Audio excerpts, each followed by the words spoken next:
Hola, soy el profesor Hernán y el día de hoy en ABC Soluciones Pedagógicas tenemos un gran invitado, Juan Antonio Escobar, quien se dedica a la investigación en Pereira y hoy nos va a hablar sobre el modelo económico. Gracias Hernán por la invitación. Pues la idea de este video es presentar brevemente el resultado de una investigación que se ha hecho ya durante varios años acerca de la economía pereirana. El tema en el que me voy a centrar es en concreto el fenómeno de desempleo que vivimos en la capital de Risaralda, que desde tiempos inmemoriales es de 2 dígitos. Y en ese sentido, y en aras de ser de sintetizar mucho pues la información que he recogido, voy a hablar de 6 puntos. Los primeros 5 puntos están orientados a, digámoslo así, a generar un panorama en el tiempo de cómo ha ido evolucionando la tasa de desempleo, y el último punto es, digámoslo así, la propuesta que desde muchos sectores democráticos pues, hemos estado impulsando en términos de cómo se debería manejar la economía en la ciudad. Pereira desde hace muchos años tiene una tasa de desempleo que es de 2 dígitos, ¿sí? Y eso en materia económica preocupa. En otros países o en otras ciudades, cuando la tasa de desempleo llega a 2 dígitos, inmediatamente los equipos económicos hacen reuniones de emergencia. Nosotros en Pereira nos hemos acostumbrado a vivir con esa realidad y esa tasa ha fluctuado entre el 10%, llegando incluso a veces hasta niveles sorprendentes como el 23%. Esta tasa, Juan, de desempleo incluye el empleo formal e informal. Este es otro problema que tenemos, y digámoslo así que es una precisión que habría que hacer, y es que cuando se habla de la tasa de desempleo se está hablando, digámoslo así, del desempleo bajo los parámetros que se han venido midiendo en la ciudad, porque hay otro fenómeno que es mucho más alto en la ciudad y en el departamento, que es el fenómeno, digámoslo así, de la informalidad, que muchos expertos han acertado en señalar como una especie de desempleo disfrazado. O sea, son personas que en las estadísticas del DANE aparecen empleadas, pero que sin embargo, dadas sus condiciones de trabajo, pues no tienen condiciones de vida dignas, ni mucho menos pues de cómo ganarse la vida pues de la mejor manera, ¿cierto? Perfecto. Entonces empezaríamos hablando de lo que a mi juicio es el comienzo de esta crisis de generación de empleo en Pereira. Hace más o menos 18 años, hace poco se cumplió el aniversario, por decirlo así, de ese terremoto que sacudió todo el eje cafetero. Después de que tiene lugar ese evento natural, se expide una ley que se conoce como la Ley Quimbaya. Esa ley, pues que tenía que ver con ese proceso de reconstrucción que empezó en esa zona, contemplaba que digámoslo así, aquellas unidades de negocio que hubiesen perdido un 30%, que hubiesen visto afectados sus ingresos en más de un 30% por cuenta del terremoto, pues se le da un apoyo económico y una serie de exenciones tributarias. Pues bien, el mico de la Ley Quimbaya consiste en que se incluye dentro de esas exenciones tributarias a hiperalmacenes de otros lados. Entonces, grandes cadenas como el Éxito y como otros hiperalmacenes, que casi siempre son capital extranjero, se vieron beneficiadas de la misma manera que se veían beneficiados pequeños comerciantes de la región. Y fue así como, digámoslo así, el gran mercado de bienes de consumo se le fue entregando posterior al terremoto, en concreto en el año 2000, a esos capitales extranjeros que vinieron a invadir digámoslo así, ese nicho de mercado. Que además no estaban aquí para el momento del terremoto y fueron llegando, o sea, no se vieron afectados para nada. Claro, antes del terremoto no estaban, pero después del terremoto, después del año 2000, empezaron a llegar grandes superficies, casi todas de capital extranjero, y la promesa era que se iba a generar muchos empleos. Okay. Eso, cuando uno lo pone en términos, digámoslo así, de medición, juiciosos, se da cuenta que las promesas en materia de empleo no fueron cumplidas por una razón elemental, porque antes de la llegada de al menos 6 grandes superficies teníamos una tasa de desempleo del 15.6 y después de 4 años que estuvieron operando estas grandes superficies, en concreto estaba la alcaldesa pues Marta Elena Bedoya.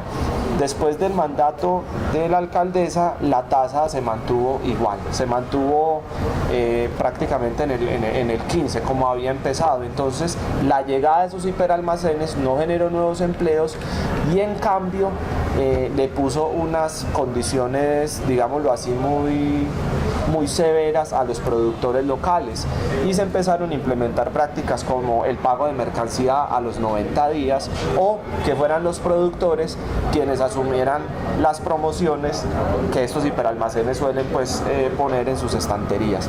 Entonces tenemos, digámoslo así, un primer momento en la economía pereirana en el año 2000 donde se empieza a cambiar la vocación productiva por vocación comercial. Para que alguien se haga, digámoslo así, un panorama general, es lo que sucede en el plan parcial Bavaria, que se cambia Bavaria y se monta Carrefour, en ese entonces Carrefour. Entonces hay la ciudad va cambiando digámoslo así, su vocación y va abandonando industria, sector productivo, sector secundario de la economía y se va metiendo a comercio. Tenemos entonces, digámoslo así, un segundo momento. Entonces ese segundo momento, cuando recibe la alcaldía el señor Juan Manuel Arango, si no me falla la memoria, era su segundo mandato, esa burbuja, digámoslo así, que se estaba dando en la economía pereirana estaba en franco crecimiento. Entonces recordemos que hay digámoslo así, un signo que es muy representativo de la realidad pereirana y risaraldense, y es un fenómeno migratorio. Desde el año 2000 hasta el momento tenemos por fuera del país hay más o menos 260.000 risaraldenses. De esos 260.000 risaraldenses, el 50% se quedó en España. Y entonces, desde esos tiempos, a Pereira empezó a entrar mucho dinero por cuenta pues, de inversión extranjera vía hiperalmacenes, por cuenta de un flujo de remesas muy importante y creciente. Y entonces, eso hizo que al señor Arango le tocara, digámoslo así, una época de vacas gordas. Eso sumado a que en ese entonces, pues en el país teníamos el país estaba vendiendo el barril de petróleo a un precio pues mucho más alto del que lo tenemos ahora y se estaba generando un crecimiento de la economía nacional del 6% y que en Risaralda fue más o menos del 5.4%.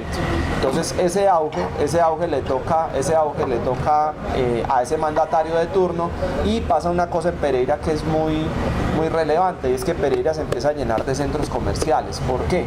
Porque la ciudad se convierte en un sitio donde uno puede, donde hay muchas partes para gastarse la plata, pero muy pocas donde hacerla.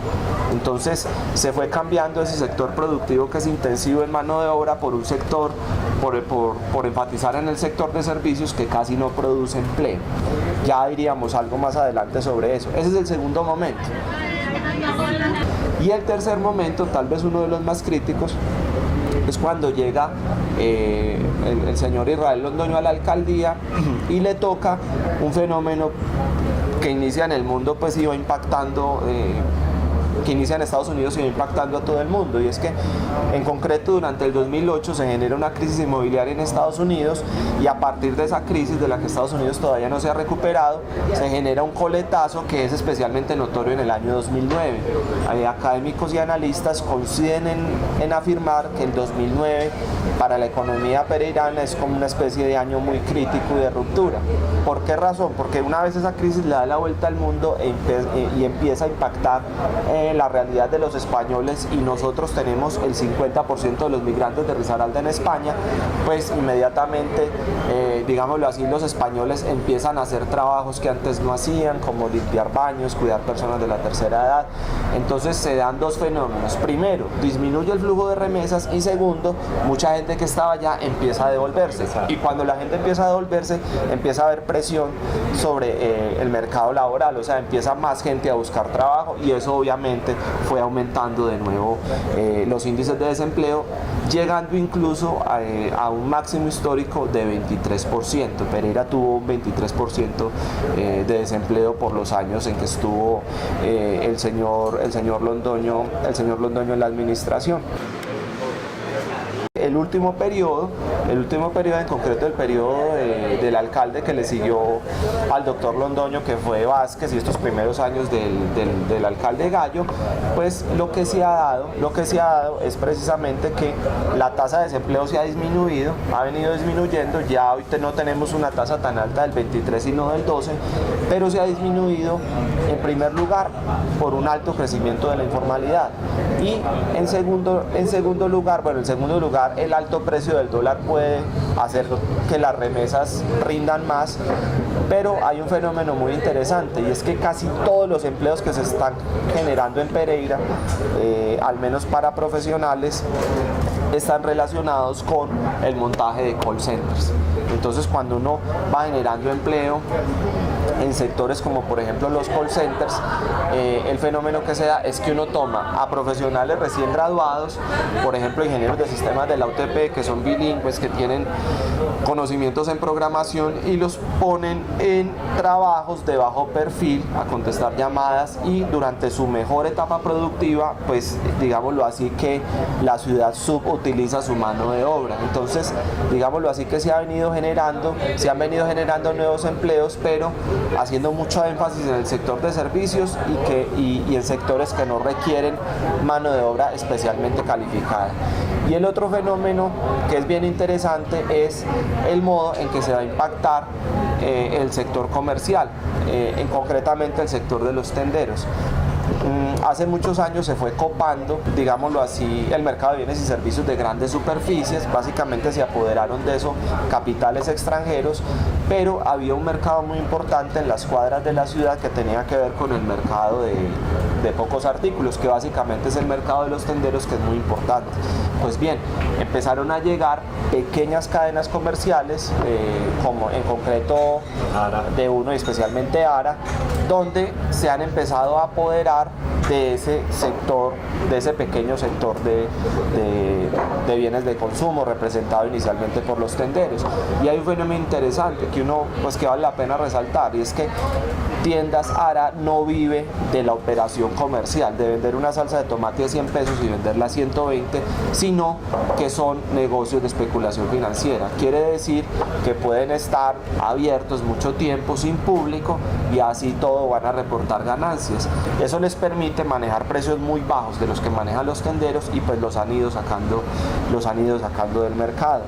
Hoy tenemos entonces una cifra del desempleo que oscila entre el 11 y el 12%, seguimos con desempleo de dos cifras, y digámosle así que esa leve disminución que se ha presentado se ha hecho basados en la esperanza de que el sector terciario, el sector comercial, va a absorber los empleos que hemos dejado de producir en el sector secundario de la economía, que es tal vez el que más mano de obra requiere. Tanto es así que, por ejemplo, el Quindío, que se ha especializado en concreto Armenia, o el departamento del Quindío, que se ha especializado en el sector de turismo, pues es después de Chocó y Quibdó quienes presentan mayores tasas de desempleo nacional. Bueno, ¿cuál sería la propuesta? La propuesta es elemental. Y diría yo, y esta es una postura personal, que una de las primeras consignas de los sectores democráticos de la ciudad es la industrialización de la ciudad. Es buscar que la ciudad vuelva a esa capacidad que tenía antes. Éramos muy importantes en textiles, éramos muy importantes en metalmecánica y en otros sectores, y digámoslo así, dejar de insistir tanto en el sector comercial y volcarnos un poco al sector productivo. Ese sector productivo es el que genera mayor demanda de empleos y permite que la ciudad y también el departamento de una vez no se especialice en materias primas, sector primario, sino que aumente la capacidad de generar valor agregado. En ese sentido, yo haría un llamado a las universidades y sectores académicos a que potenciaran mucho, digámoslo así, el área de producción y de diseños experimentales, que busquen que nuestros productores tengan mayores posibilidades por desarrollo de ciencia y tecnología de generar valor agregado, y que se haga una renegociación con los hiperalmacenes pues para que se acabe ese hábito de pagar mercancía a 120, a 90 días y que no le pongan a nuestros productores a asumir esas ofertas. Entonces, en concreto, insisto, la propuesta sería volcar la ciudad al sector secundario, insistir en la academia en aumentar la capacidad de valor agregado, y seguramente así, estimulando sectores productivos, logremos bajar de manera sustancial las tasas de desempleo. Por último, no es mala la inversión extranjera, es completamente deseable y necesaria en la economía. Sin embargo, dejar que lleguen negocios de otro lado a Pereira en sectores que digámoslo así, personas de la ciudad ya vienen trabajando, para desplazarlos, pues no es muy conveniente.